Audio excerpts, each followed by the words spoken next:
Hey, what's going on out there? It's Dave Duford at Final Expense Agent Mentor at feagentmentor.com, and today is the second part of 4 parts of my Final Expense Scam series. And today we're going to talk about the second one, which is vesting, and why vesting is so important to get, and really how many agencies simply don't allow you to vest completely from the first part of your joining the agency. And we'll not just tell you more about how vesting works, but I'm going to actually show you some examples in a contract what vesting really implies. So stay tuned after this.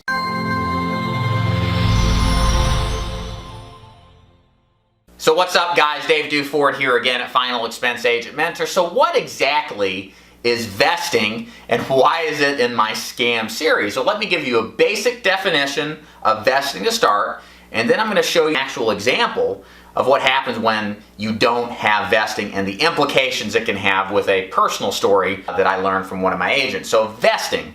Vesting means that when you join an agency and the business that you write, the people you go out and you sell, are yours contractually, meaning that the income stream, the cash flow from the premium payments are yours and you own them.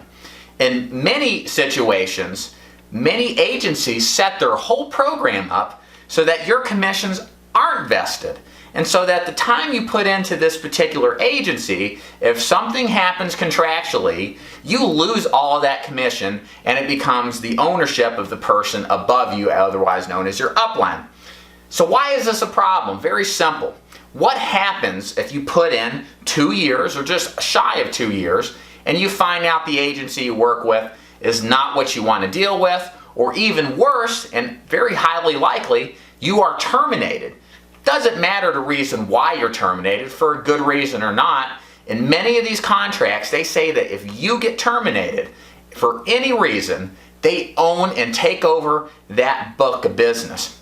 I had an agent once who told me he spent almost 2 years with a particular agency, very well known, very well common agency, and he was terminated.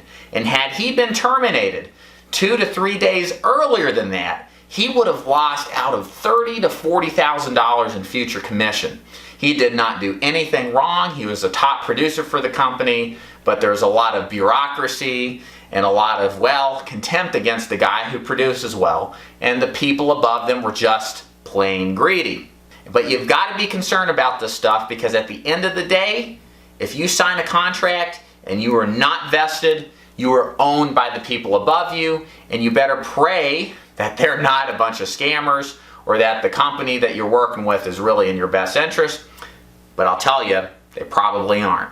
So my name's Dave Duford at Final Expense Agent Mentor. Please give me a thumbs up if you haven't already. And also, if you look right up here to the top, you're going to see a card to join my No BS Final Expense newsletter.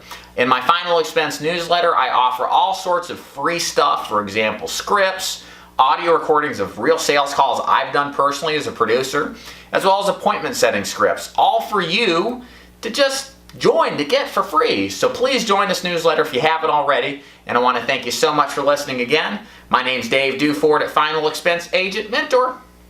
Take care.